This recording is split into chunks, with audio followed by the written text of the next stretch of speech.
You don't wake up in the morning thinking you're being controlled. You think you make choices. You think your opinions come from observation. You think your emotions belong to you. But they don't, not entirely. Because long before you take an action, long before you open your mouth, long before you believe you've decided, something else has already moved inside you. Influence.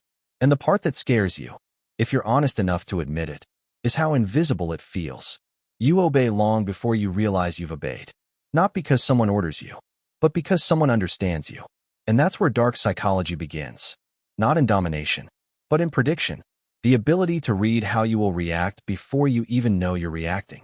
The ability to touch the emotional wires beneath your thinking brain and pull, gently, quietly, elegantly, until your actions feel voluntary. You don't feel pushed. You feel guided. You feel compelled. You feel sure. That's the most dangerous form of control. The one you mistake for your own voice. And standing in the shadows of this understanding, always watching, always analyzing, is the silhouette of Niccolò Machiavelli. Not the monster people think. Not the villain painted by pop psychology. But the first human to openly describe the truth others were too afraid to name. People don't think first. They feel first. And whoever controls what they feel, controls what they do. As you go through life, you tell yourself you're rational, logical, immune to manipulation. But look closer. Look at the last argument you had. Look at the people you try to impress. Look at the person you're afraid to disappoint. Look at the secrets you keep, the personas you build, the reactions you hide, the impressions you try to protect. Your entire social life is shaped by an unspoken psychological economy, a currency of perception, fear, desire, validation, and subtle pressure. You obey these forces every day, automatically, effortlessly, blindly, and yet you think you're free. But let's step into a scene, one you've lived before. You're in a conversation. Someone leans back, crosses their arms, glances at you with a micro-expression of disapproval. No words are spoken, but instantly, your behavior shifts. You soften your tone. You defend your opinion. You adjust your posture. You shrink your truth. Why? Because your nervous system was influenced before your mind had time to decide. This is obedience in its purest psychological form, emotional obedience, the kind that bypasses your conscious will. And the most haunting part? It never feels like obedience. It feels like you're simply responding to the moment. It feels like you're being reasonable. It feels like you're adapting. But Machiavelli would say, you are obeying the emotional reality somebody else created. Dark psychology doesn't begin with manipulation. It begins with your predictability, your fear of being disliked, your need for acceptance, your hunger for validation, your sensitivity to tone, your instinctive reaction to facial cues, your unconscious calibration to power dynamics, your biological need to avoid social rejection. All of it can be read. All of it can be influenced. All of it can be used. This is why the ones who truly understand emotional control never shout, never force, never demand. They adjust the social atmosphere around you, and you respond like iron to a magnet. You obey without realizing you're obeying. Look back at every moment you felt pressured to stay quiet, to agree, to smile, to play along, to apologize when you weren't wrong, to avoid conflict you should have confronted, to protect someone who didn't protect you. Every one of those moments was psychological influence. And every one of them shows how easily the human mind surrenders under the right emotional conditions. But the truth is sharper than that. You're not just influenced by people. You're influenced by environments, by expectations, by silence, by tone, by status, by culture, by social narratives. You act according to invisible psychological gravity, and you rarely stop to ask where that gravity comes from. Machiavelli's shadow appears again, not as a warning, but as a mirror. Influence isn't evil. Ignorance of influence is what destroys you. Because if you cannot see how others influence you, you cannot see how you influence others. The person who understands emotional control isn't a puppet master. They're simply awake. They see the wires everyone else pretends aren't there. What people ignore about emotional control is how normal it is, how constant, how woven into every human interaction. You're influenced by how someone breathes, how they pause, how they phrase a question, how long they maintain eye contact, where they look when you speak, whether they raise an eyebrow, whether they stay silent at the right moment. All of it shapes you. You are a creature of response, long before you are a creature of choice. Dark psychology simply exposes the truth. Your mind reacts first and rationalizes later. And once you see that, once you understand how predictably emotional you are beneath the surface, you'll realize the terrifying simplicity behind why you obey. Not because you choose to, but because you were designed to. And someone else understands that design better than you do. Here is one of the most important rules in dark psychology. The person who interprets the situation first wins. If someone tells you, "You seem unsure," even if you weren't unsure, suddenly you're defending yourself. They've captured the frame. If someone says, "Relax, it's not a big deal," they've minimized your emotional state before you even explained it. If someone says, "I know what you're thinking," they force your mind to react to their narrative instead of your own. Interpretation is influence, because your brain is wired to respond to meaning before logic. This is why propaganda works. This is why rumors spread. This is why charismatic people can twist any situation into their favor. Not because they're smarter, but because they define the reality faster than you do. Machiavelli described this centuries ago. Men are more governed by appearances than by truths. In modern psychology, we call this cognitive framing. 4. Reward, fear calibration, the push-pull mechanism. Every social influence strategy boils down to one equation. Reward plus fear equals obedience. Not the fear of violence, but the fear of losing. Approval, connection, status, belonging, validation, opportunity, emotional comfort. Humans move toward reward and away from fear automatically. So the person who calibrates your reward, fear balance controls your decision-making. Example, someone subtly withdraws attention, you feel fear of rejection. Someone gives you praise, you feel reward. Someone mixes both, you chase them. This is not manipulation. This is biology. You obey emotional economics without ever noticing the transactions happening. 5. The contagion of confidence. Confidence is not a personality trait. It's a psychological signal. Your brain automatically defers to confident behavior because confidence suggests certainty, stability, safety, leadership, competence. You obey confident people because your nervous system treats confidence as authority. This is why Machiavelli insisted rulers appear unshakable even if they are terrified inside. He understood the psychological illusion. People don't follow the strongest. They follow the most certain. 6. The mirror response. How they sync you without your awareness. Humans mirror each other subconsciously. Posture, breathing, tone, pace, facial tension. Influencers and manipulators use this intentionally. When someone mirrors you perfectly, you feel understood. When they break the symmetry at the right moment, you feel pressured to adjust. When they slow down, you slow down. When they raise energy, you raise energy. Your emotional state becomes entrained to theirs. This is not magic. It's neurological synchronization. And once synced, you obey their emotional direction without realizing it. 7. Prediction, the final key. The last mechanic is the most powerful.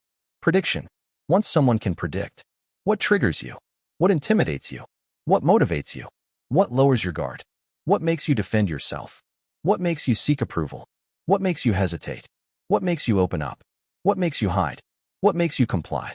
They have influence over you even without acting on it. Because knowing your pattern is already power. As Machiavelli would put it, he who understands the nature of men commands them. You've now seen the psychological machinery, the invisible gears that move beneath your behavior. You've seen how influence works on you. You've seen the machinery, the emotional levers, the frames, the predictions. But awakening isn't about becoming paranoid. It's about becoming conscious. Because once you see the code, the world stops feeling overwhelming and starts feeling structured. Human behavior is no longer chaotic. People are no longer unpredictable. Manipulation is no longer terrifying. Power is no longer mysterious. You begin to understand the same truth Machiavelli understood centuries ago. People are not controlled by force. They are controlled by certainty, fear, desire, and perception. And now you see it everywhere. 1. Awareness, the first break in the chain. You walk into a room, and for the first time, you notice the emotional architecture. Who's anxious? Who's dominant? Who's hiding insecurity behind volume? Who's masking neediness behind coldness? Who's desperate for approval? Who's terrified of conflict? Who's silently competing? Who's quietly watching? You see the small details, the tightness in the lips, the shallow breath, the defensive arms, the calculated silence, the eagerness to impress, the discomfort in posture. These signals used to influence you automatically. Now, you simply observe them. This alone breaks half of emotional obedience. Influence only works when you don't feel it happening. But once you see it, once the wires are visible, the spell breaks. Awareness is psychological armor. 2. The power of internal reframing. You can't stop people from influencing you, but you can stop interpreting their behavior through fear. For example, someone challenges you, your old self panics. Your awakened self analyzes. Someone withdraws attention, your old self chases. Your awakened self stabilizes. Someone acts superior, your old self shrinks. Your awakened self watches their insecurity bleed through the cracks. Someone tries to provoke guilt, your old self apologizes. Your awakened self recognizes the tactic and stays centered. Reframing is the moment the world stops dictating your emotions, and you begin dictating how you interpret the world. Interpretation is power. Interpretation is frame. Interpretation is emotional sovereignty. You stop obeying the invisible forces and start directing them. 3. Emotional non-reactivity, the end of predictability. Everything in dark psychology depends on one thing: your predictability. If someone knows exactly how you'll react, they can set the trap before the conversation even begins. They know what makes you defend yourself, justify yourself, collapse inward, rush to please, hesitate, overshare, lose composure, crave approval, fear silence. But when you become emotionally non-reactive, the entire system collapses. People cannot control what they cannot predict, and they cannot predict what is not reactive. Non-reactivity does not mean being cold. It means being stable. It means being the emotional axis in the room, the one who doesn't swing. Machiavelli would call this the still point, the center of influence that moves others, yet is unmoved. When you reach this state, social influence reverses. People begin adjusting to you. 4. Ghosting the manipulator, the vanishing target. The more conscious you become, the less manipulators can hold on to you. Not because you fight harder, but because you stop playing the game. A manipulator thrives on 3 things: your reaction, your confusion, and your emotional investment. Take those away, and they have nothing. You become a ghost in their psychological battlefield, a target that cannot be hit because you no longer stand where their weapons are aimed. You stop giving them the data they need to read you. You stop responding to their provocative silence. You stop rewarding their guilt tactics. You stop fearing their disapproval. The manipulator slowly realizes you're not a participant. You're an observer, and that terrifies them. Nothing is scarier to someone who studies you than realizing you've begun studying them. 5. The Machiavellian shift from subject to strategist. Your awakening leads to the final transformation. You stop being controlled by the emotional world, and you begin navigating it, not to dominate people, not to manipulate them, but to finally understand the truth. Social influence is not optional. It's the water everyone swims in. The only question is whether you swim consciously or drown unconsciously. Now you see the patterns, the silent hierarchy in every group, the predictable reactions under stress, the power hidden in tone, the persuasion hidden in timing, the intention behind body language, the insecurity behind arrogance, the desperation behind flattery, the manipulation behind guilt, the fear behind rage, the code beneath behavior. You no longer fear powerful people. You simply recognize the architecture of their influence. You no longer fear emotional pressure. You see the mechanism behind it. You no longer fear social conflict. You see the tactics being played. And then, without even trying, you start influencing others. Not through force, not through fear, but through clarity. People follow the one who sees most clearly. People trust the one who stays emotionally stable. People defer to the one who does not flinch. People respect the one who understands nuance. People obey the one who does not need obedience. This is the Machiavellian paradox. The less you seek control, the more powerful your presence becomes. Because real influence is invisible. It's the calm gravity that pulls others without them realizing why. 6. The final realization: the code was always there. You were never truly powerless. You were simply unconscious. Dark psychology is not a dark art. It's a mirror. A mirror reflecting the emotional forces shaping your decisions, your identity, your relationships, your fears, your loyalties, your obedience. Now you see that mirror clearly. Now you understand why you obeyed without noticing. Now you see the hands behind the curtain. Now you hear the unspoken rules behind every interaction. Now you feel the pulse of influence in every room you enter. And now, for the first time, you obey yourself. Your awareness breaks the cycle. Your clarity rewrites the script. Your presence becomes the frame others adapt to. And Machiavelli's shadow, once distant, now stands beside you. Not as a master, not as a manipulator, but as a reminder of an uncomfortable truth. Influence isn't chosen. It's understood. Or it controls you. You chose to see it. You chose to understand it. You chose to wake up. And once you awaken, there is no going back.